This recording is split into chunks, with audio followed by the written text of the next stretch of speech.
Hello. Thank you for joining us today. I'm Aisha Blair, Retina Clinical Coordinator. I'm here with Dr. David Ellenberg, a retina specialist from Ophthalmic Specialists in Michigan. We have locations in Livonia, Dearborn, Madison Heights, and Southfield. You can reach us at 1-800-237-EYES. That's 1-800-237-3937. If you'd like to schedule an appointment, you can click the link in the comments below. Now, the last time we were here, we discussed diabetic retinopathy. But today is all about age-related macular degeneration. We refer to as ARMD or AMD. Now, Dr. Ellenberg, did you want to say anything before we get started? Yeah, so first of all, as always, I want to thank everybody for joining us. Anybody who's watching it live, we really appreciate it. Anybody who's watching it later, we appreciate that too. This is really designed to be a very informal conversation about macular degeneration. We have some questions and some things we'll go over, but really the idea here is to get everybody's questions answered, so please feel free to chime in with questions. I want to thank Aisha for being here with me today, and Sylvia, who's behind the camera, playing our producer today. So we appreciate that. And like I said, I really encourage everybody to ask questions. That's really why we do this, because we feel like it's a good way for people to get their questions answered, and just in a nice, laid-back atmosphere, just talk about macular degeneration. And like Dr. Ellenberg said, if you have questions, place them in the comments, and we want to get to as many questions as we can today. So let's get started. What exactly is a macula? Right. So for some people, there's going to be review. Whoever was here last time, this will be a little bit of a review, but bear with me. I'm going to try to go over the anatomy of the eye a little bit and try to narrow down exactly what it is when we talk about what the macula is. So here's an eye model. So when we look at the eye model, imagine we just slice the eye right open. So here would be the eye, here would be the front of the eye, here would be the back of the eye. We just sliced it open, and now we're looking on the inside. So all the way out in front, the part that you see is the cornea. Okay, so that's the front, like, windshield of the eye. Behind the cornea is the iris and the pupil. The iris is the colored part, so when we talk about blue eyes, brown eyes, green eyes, that's the iris. Behind the iris is the lens. The lens is where you hear people say, oh, I got cataract or cataract surgery. That happens in the lens. We'll leave the cataract surgeons to discuss that more in detail. But what happens is light goes through all those layers and shines all the way in the back here. That's the retina. So the retina is the nervous tissue all the way in the back of the eye that takes signals through the optic nerve to the brain, and then we see that as our vision. So again, all the way in the back of the eye, that's called the retina, right? So you talk about retina specialists like myself deal with the retina, and it's very delicate nervous tissue that takes the vision and sends it to the brain. Now, if you take the most center part of the retina, which is going to be hard to see, is right here, but if we took an image of the back of this right here and blew it up and put it on a sheet of paper, it would look just like this. So we're looking directly in the back of the eye. And this is a schematic of that. Here's the optic nerve. Here are the blood vessels. This area here, next to the optic nerve, in between those two blood vessels, is the macula. That little spot is the fovea. But what the macula is responsible for is our best, sharpest central vision. So when we talk about central vision or our visual acuity, that's what the macula is responsible for. And really all it is anatomically is the most central part of the retina. So whenever we talk about macular degeneration or any issues with the macula, we're just referring to that anatomical area that's in the back of the eye in the center of the retina. So that's the area we'll be dealing with today. Okay, we have a couple questions. Do the AREDS 2 vitamins really help? Well, first off, I think you need to explain what the AREDS are. So the short answer is yes. AREDS 2 vitamins, for those people who know or don't know, stands AREDS, Age-Related Eye Disease Study. And that was a big study that the NIH, National Institute of Health, and NEI, National Eye Institute, did. They first did one, and then they changed the formula a little bit, and that's why we call it AREDS 2. And it did show, and we're jumping ahead a little bit, we'll get into some of this, is that people with dry macular degeneration have a lower rate of conversion to the wet type of macular degeneration, which we generally consider the more severe type, if they take the vitamins. So, if you compared the group that took the vitamins to the group that didn't take the vitamins, the group that took the vitamins seemed to have a lower chance of converting to the wet type. So in short, the answer is yes. Now, while we're on it, I'll digress a little bit. That the other thing that they noted in the ARID studies is that nutrition is extremely important. So well-balanced diet with fish and greens, no smoking, and keeping blood pressure and cholesterol down also all decrease your risk of progressing or what we call converting to wet macular degeneration from the dry type. So yes, if someone has dry macular degeneration, particularly intermediate or advanced, if someone has mild or just has a family history, there really was no conclusive evidence that the ARIDS 2 vitamins help. But if they have intermediate or advanced dry macular degeneration, then the ARIDS 2 vitamins do help. And it's a good idea to take them if they don't, if they're not irritating to your stomach or there are no side effects. Another question? Is there any promising research for future treatment options? Yes.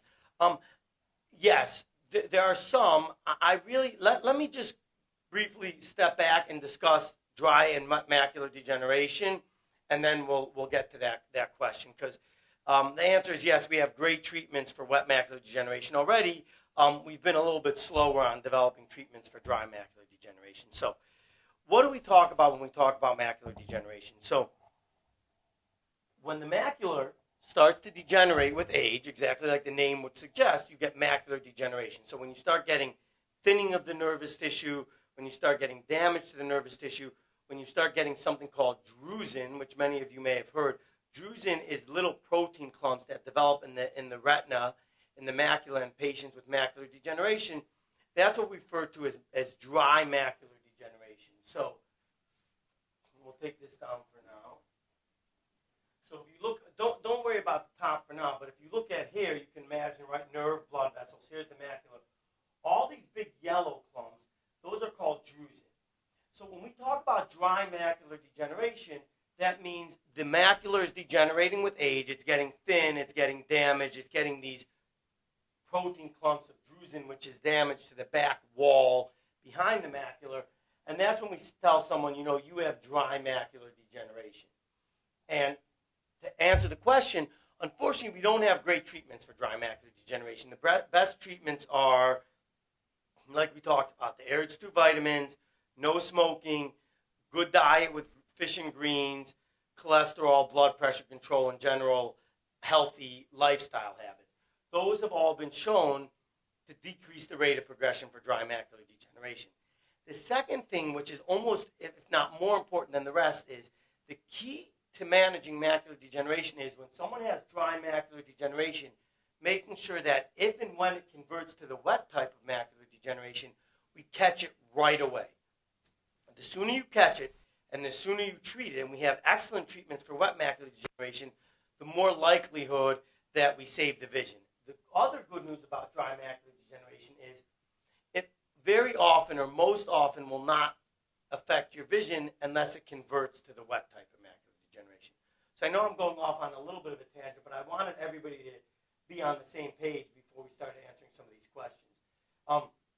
When it converts to wet type of macular degeneration, it's when it bleeds. So when the blood vessels get so fragile or so damaged that you get blood or fluid leaking into the retina, then we say that macular degeneration is converted from the dry type to the wet type. Now, how often does that conversion happen? Excellent question. So how often does the conversion happen? So when you look at the general numbers in the general population, the studies seem to show about 15%. But that number's not really great number to quote, because people who have a lot of dry macular degeneration, so what we call high risk, a lot of drusen or a lot of damage, they're actually at a much higher risk of converting to wet. So many people, many of my patients and many people out there may be listening will say they've been told that they have high risk macular degeneration or high risk dry macular degeneration. Those patients are much more likely to convert than the 15% that we quote.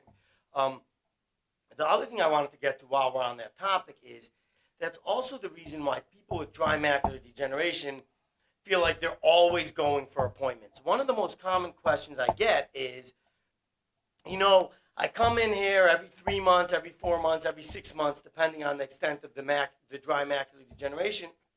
You do all the scans, you do all the tests, you tell me everything's fine, come back in 6 months or 4 months. It doesn't feel like anything's being done. And my answer to that is, I hope we can do that for the next 20 years. Because if every time you come in, you're told everything's fine, that means it has not converted. But the reason that people with dry macular degeneration need regular follow-up and very close follow-up is what we're looking for is conversion to the wet type. The mainstay of treatment for dry macular degeneration, unfortunately, where we are today, is catching if it converts extremely early. So if a patient comes in before they even notice any conversion, and we do all our tests, and we see a little bit of bleeding or a little bit of fluid building up, and we say, you know what, your macular degeneration is converting from the dry type to the wet type, and we start treatment right away, we save the vision. If the person with dry macular degeneration does not come in for appointments, and basically comes in when they feel like their vision's really bad, and they have a big bleed there, we have treatments for it, and we still treat it, but the treatments are much less effective than if we catch it early. So the reason I want to get to that is that's actually one of the biggest questions I get in the office is, why am I coming in here every 3 months, every 4 months, every 6 months, if we're not really doing anything? And really what we're doing is we're making sure that if and when it converts, we catch it right away and we treat it right away. That's also why if anybody with macular degeneration notices any vision changes at any point, they come in right away. You shouldn't wait for your appointment. You shouldn't say, oh, I have an appointment in 2-3 weeks, I'll wait. If you notice any changes, you come in right away. Because again, if there's a chance that it's converting and we catch it, we save the vision. If we don't catch it, we have a much harder time saving the vision. Okay, so what is a patient, how does it affect their vision? So what are they seeing when they have the severe dry? So macular degeneration, I guess the good thing, if you want to talk about a good thing, is it only affects the central vision. So what you're looking for is changes in your central vision. So you're not going to have a lot of pain or no pain at all, really. You're not going to have complete blindness. What you're going to notice is that everything I look at is wavy, or everything I look at is blurry, or last week I was able to read the paper, and now I can't read the paper. Now when I cover my right eye, my left eye, everything's real hazy. It's going to be a central vision loss. So your peripheral vision will be fine. You'll be able to see things on the side. People struggle most with reading and recognizing faces and everything that we use our central vision for. That's what you're going to notice. And that's a great question. Those are warning signs when you want to come in. Any changes in that central vision, something called, you might have heard the term metamorphopsia, which is distortion of straight lines. So when you look at your blinds, if they're supposed to be straight and they're wavy or curvy, those are signs that the macular degeneration is likely progressing or converting, and you need to come in immediately. Okay. We have a few more questions. Excuse me. How are we catching this earlier in patients? Seems like it used to be mostly in older people. So the question is, are we catching it earlier in patients? It seems like it used to be more in older people. So is it happening younger? That's an excellent question. I would actually agree with that question. I don't know that if there's good data out there to suggest that we're catching it earlier, but I will say this. Many of the studies now are showing that greater than 20% of people over 60 have macular degeneration, or some signs of it. So that's really greater than 1 in 5 individuals. So that is, again, another reason why everybody has to get their eyes checked regular. But I will tell you, in our clinic, for sure, we have 50, like many patients in their 50s who already have signs of significant dry macular degeneration. Now, the most common risk factor for macular degeneration, unfortunately, is genetics. Now, although many of us would love to change our genetics, we can't change our genetics. But the things we can change, and you're going to see I'm going to keep harping on this, is Smoking increases it. If smokers get it earlier and more severe. Individuals with bad eating habits get it younger and more severe. And the other two, which aren't as closely related, but has been shown to be closely related, is general health, like high blood pressure, high cholesterol, those things. But I will say this: many of the young patients I see that are younger are smokers. So that's also a big thing, is that smokers tend to get it younger and more severe for sure. Great question. How do I know the difference between normal vision changes with age versus conversion to wet AMD? How would someone tell the difference between normal vision changes with age or a vision change that's caused by a conversion from dry to wet? Excellent. So it's sometimes difficult, and often the answer to that is you need to get your eyes checked. But a conversion will usually be more acute. So if someone converts from dry to wet, it's normally a sudden event. The blood vessel, the retina, the macula gets more and more damaged, and the blood vessels get weaker and weaker, and then all of a sudden you get this conversion where the blood vessels leak fluid or blood into the macula. So often, and I don't want to say always because I don't want people to think, oh, it's always going to be like that, but often conversion is a sudden event. Yesterday it wasn't as bad, and today it's much worse. That's conversion, whereas mostly aging changes occur slower. That being said, someone with dry macular degeneration needs to be checked regularly, because ultimately the best way to find conversion is by doing the scans of the retina. And anybody who's been to our office, or any retina specialist, but particularly our office, knows that they get a scan, and the scan can see every single little layer of the macula, and we can look for the littlest, earliest sign of conversion. So that's really the best way to know. And I always say I'd much rather have a false alarm. If a patient comes in and says, oh, I'm sorry to bother you, I thought it was something, I say, no. If you have any doubt that you think it's getting worse, you come in right away, because even if you come in 5 times and only one of those 5 times it converted, when we catch the conversion, we save the vision. The difference in macular degeneration, I think more than any other probably disease process in the eye, between catching it early and treating it within a few days, a week or two, versus catching it a month or two late or several weeks later, is enormous. You catch it early, you start treating it with injections, which many of you know about, we save the vision. If you catch it late, you're really behind the 8 ball, and it's an uphill battle to try to recover the vision.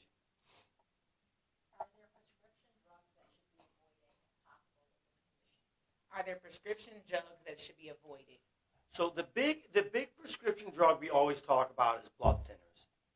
And here's what we've learned by studying blood thinners.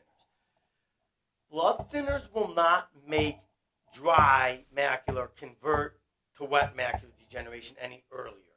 However, it seems to be that blood thinners will make that conversion worse. So if it converts from dry to wet and someone is on blood thinners, it can make that conversion worse. So what do I tell my patients on blood thinners? If a patient's on a blood thinner for a reason, right? If they have, atrial fibrillation or a history of blood clots and they need to be on blood thinners, we just need to watch them closer so that we catch any conversion even earlier so that it doesn't get bad.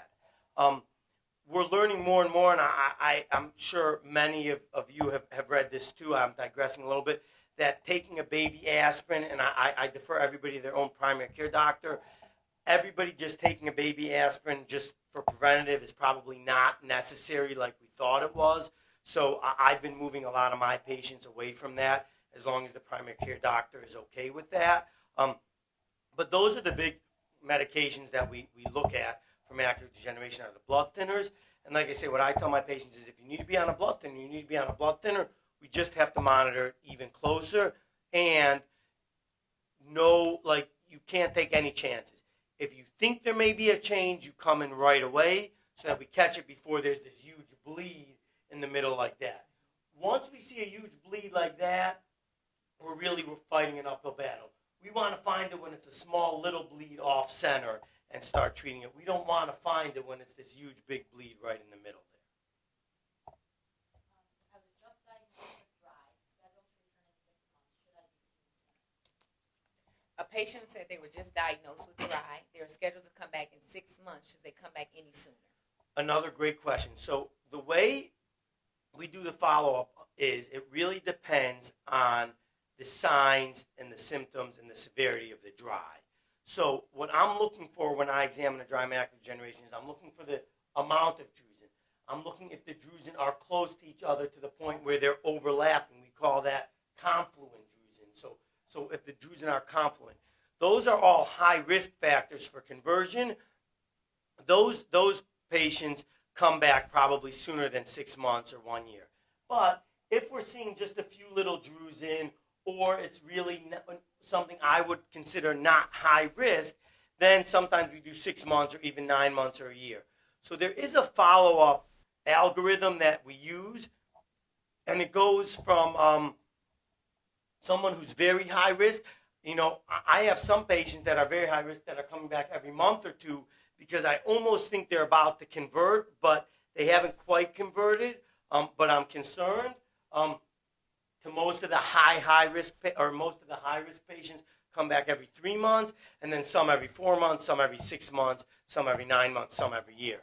But I also tell patients if they're concerned and they feel more comfortable getting checked an extra time, we're more than happy to do that. You know, if you say I'm always nervous, I feel more comfortable if I come in at 4 months instead of 6 months, I think that's totally fine. But that's the reason why people with dry macular degeneration have different follow-ups. So you might talk to someone and say, oh, I'm only going in every year and I'm going in every 6 months, or, you know, the doctor has me coming back every 2 months. That's why we're evaluating how high risk it is and how likely we think it is to convert in the near future. What are the new advancements for wet? So the treatments for wet macular degeneration are remarkable. We learned how to treat wet macular degeneration much better about 10 or 15 years ago with the advent of medicines in a class called anti-VEGF therapy, which many of our listeners probably know as injections or needles in the eye. So I'm sure many of you know someone who says, you know, I go into the doctor every month and he injects a needle in my eye. And those medicines are probably the biggest breakthrough in all of medicine in the last 10 to 15 years. Maybe now it's getting closer to 20, because we went from having very limited treatments with lasers that really almost sometimes made the vision worse to treatments where we have patients with wet macular degeneration that are seeing 20/20 in both eyes. Wet macular degeneration in both eyes, it was caught early, we treat it with the injections, and they have 20/20 vision in both eyes. And those are really the best treatments. We start with treating it every month. And again, for some of our viewers, this might be a review because we treat diabetic retinopathy similar too. But we start treating it every month. And as it gets better and looks really quiet and really well treated, we slowly extend those visits out. So we say, you know what? You're doing really well with every month treatment. We're going to try to see if we can go to 5 or 6 weeks. Oh, you're doing well at 6 weeks? Let's see if we can go to 8 weeks. And that's how we kind of wean the treatment. But that's the treatment for wet macular degeneration. That's the best treatment. No other treatment has really been shown to be as effective as the injections with the medicine. Now, what we're trying to develop and what they're working on is medicines that maybe we can start people treating it every 2 months or every 3 months or something like that. We just haven't quite gotten there. No matter what we look at, ultimately, individuals with wet macular degeneration that start treatment every month seem to do the best. So that's why you'll see we say we start very aggressively, and then as the eye looks better and better, we extend the visits out. We call that treat and extend. So that's the treatment for wet macular degeneration. It works great. It's excellent. The only hassle is, as patients who have had this know, you have to be in the beginning you have to come every month. But we're getting close, I think, to medications that'll hopefully last longer. And it is a very small needle. Yeah. Oh, and it doesn't hurt. And I encourage everybody to talk to someone, particularly someone who's had it from our office, and talk to them, and they can explain to them exactly how it works. It takes 3 seconds, and it doesn't hurt at all.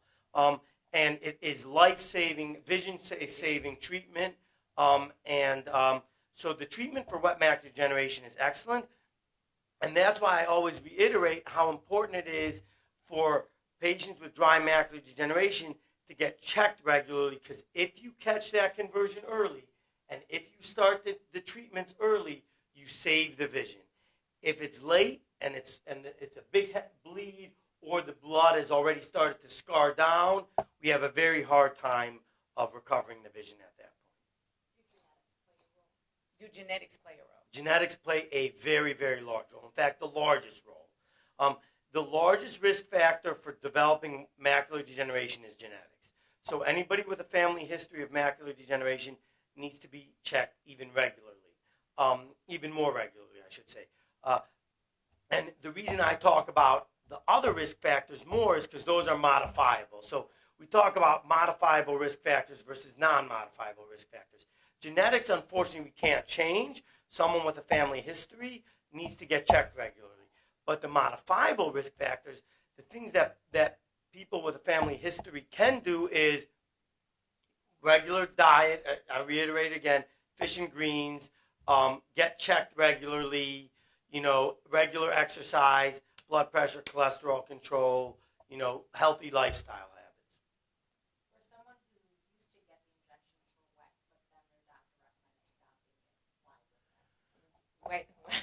Go ahead. I always forget to wait for the repeat. Why of the would a question. doctor stop injecting a wet macular degeneration patient? So on occasion, and we don't do this often, but on occasion, we will attempt to stop treatment for wet macular degeneration. There are two reasons. One of them is unfortunately not a good reason. One of them is unfortunately if the retina is really scarred and the vision's really bad and we don't think our treatments are really doing anything, and someone's coming in every month or 2 months for injections, and we really feel like at this point the treatment is what we would call maybe futile, and sometimes we'll just stop it because we'll say, unfortunately, it's not doing anything anymore. The more optimistic or positive reason we stop it is if we start treating it every month, and then it looks really good, and then we go to 6 weeks. This is the way I do. We go to 5 or 6 weeks, and then we go, oh, it looks good at 6 weeks. We go to 8 weeks. If we eventually get to 12 weeks, 12 weeks is kind of my max. If we eventually get to 12 weeks, and then we're treating it for 12 weeks pretty regularly, and it's looked really quiet for a long time, I'll have the discussion with my patients about possibly considering stopping it and watching it closely. Because what we've learned is that when someone's treated properly, we actually can modify the disease process, and sometimes we can get someone off treatment. So those are the two reasons we stop treatment. Number one is, unfortunately, if we don't think our treatment's doing anything, or more optimistically, if we've gotten to that 3 months, or what I call maintenance treatment, some people do it at 3.5 months. Really, 3 months should be the max. You're treating it every 3 months. It looks really good for after 1 year, 2 years, whatever. We say, you know what? What if we tried to stop it and watch it real closely? Now, I will say this.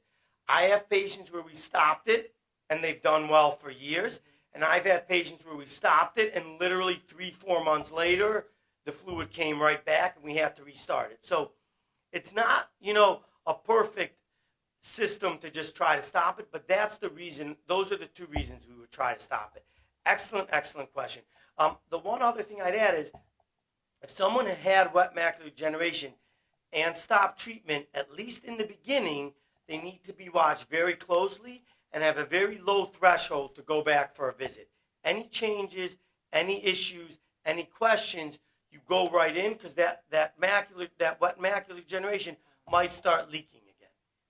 For our patients, can you explain the reason for the frequent FA, the angiogram Yes. test? Because So- some patients get frustrated Yeah, with that. so the two ways we look for macular degeneration, actually 3 ways. One of them is obviously the eye exam where we look under the microscope, or what we call a slit lamp with the really strong lens. The other two main tests we do is one is called an OCT, where that's the scan of the retina where we look at every layer. And one is called the fluorescein angiography, or an FA. And that looks at the blood vessels underlying the retina. And sometimes that can catch the blood vessels leaking early before we actually see fluid in the retina. So our patients will know that they get the scan every time, and every once in a while, once a year, maybe a little less or a little more than that, they get what's called, we call the dye test, the fluorescein angiography, where we inject the dye and we look at the blood vessels underneath the retina. And what that allows us to see is, in case the scan's not picking some fluid in the retina up, it allows me to see is if one of the blood vessels is just starting to leak. Either we're getting early conversion or a sign that we need to watch it a lot closer for conversion. So that's why we don't do it every time. The more important test is that OCT, or that scan of the retina. But every once in a while, we want to make sure that we're not missing something in the underlying blood vessels that we just can't see on the scan or on the exam. And I also want you to let patients know how important the Amsler grid is. Oh, great question again. So the Amsler grid is that little kind of grid or boxy thing that we give, and we say monitor your vision at home. And really what that is doing is that's allowing patients or people with dry macular degeneration to catch the conversion. So basically you cover one eye, you look at that dot right in the middle, and what we're looking for is we're looking to see if any of the lines have gotten wavy or blurry. And that's a sign it might convert. I actually have, I thought this might come in handy. So here, I don't know if people can see, but I'm going to try to show it. So here's a pamphlet from the Academy, but here's what the Amsler grid will look like under normal circumstances. Here's an example of what it would look like if maybe we're converting. It's not necessarily going to look like that, but it may. What I tell people is if you notice any change or any issue in the Amsler where these grids or lines are getting from straight to wavy or blurry or hazy, then that's something you need to come in and get checked right away. It's a sign that it might be converting early. You might have early conversion to wet. And again, the mainstay of treatment for dry macular degeneration, unfortunately, where we're at in 2021, 2022, is catching conversion early. We don't have great treatments for dry, as we talked about, but the mainstay is catching the conversion early.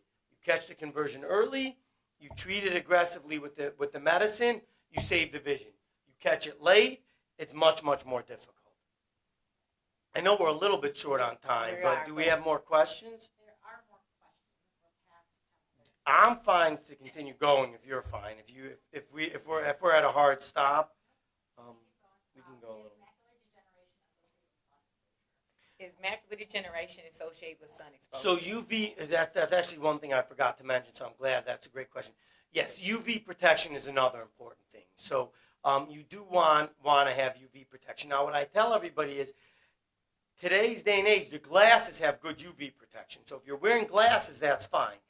If you're wearing contacts or don't need glasses, then I recommend sunglasses. Even though the contacts suggest that they may have UV protection, it's not as good as the glasses or sunglasses. So yes, you do want to have UV protection if you have a family history of anybody really, but particularly if you have a family history of macular degeneration or if you have macular degeneration, you always want to have UV protection. Does it always affect both eyes? Almost always. Not equally, what we call asymmetrically. So one eye will often be worse. But almost always, I don't want to say always, but almost always, if someone has macular degeneration in one eye, there will at least be signs of it in the other eye. It's what we call a bilateral disease. It's rarely in one eye only. Some of the vision seems a little worse after cataract surgery if they have macular degeneration. Could that have affected it? So That's a great question. a patient had cataract surgery and they're noticing that their vision is a little worse after, and they have been diagnosed with macular degeneration. Could that affect it? That is an excellent question. So number one is you definitely need to be checked. But there have actually been many studies that looked at it, and cataract surgery does not increase the risk of conversion to wet macular degeneration. What we found is often patients in the age group that are getting cataract surgery also are at the age group where the macular degeneration is occurring. So after cataract surgery, you can get swelling in the retina, in the macula, and you can have other macular issues that need to be dealt with. But it doesn't seem, you never, again, never say for sure, but it doesn't seem like cataract surgery increases the risk of conversion from dry to wet macular degeneration. That being said, it can convert to wet anyway, right? So someone who has cataract surgery could still convert to wet macular degeneration. So that person definitely needs to be checked by the retina specialist to make sure that it didn't convert. And I always recommend someone with macular degeneration be checked by the retina specialist. They're the ones that are very, very used to looking at the macula and catching the conversion early. And again, not to sound like a broken record, the earlier we catch conversion, the better it is. So you really want to get checked by the retina specialist.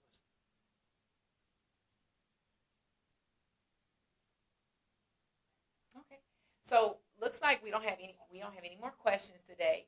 But the take home is just like last time. You want to always frequent dilated exams with a retina specialist. If you like Dr. Ellenberg, definitely schedule an appointment. If you're not in our area, you just make sure you always stay on top of your eye exams at least once a year, so we can catch things early. And Dr. Ellenberg, anything you want to say to close up? Nope, that's the take home.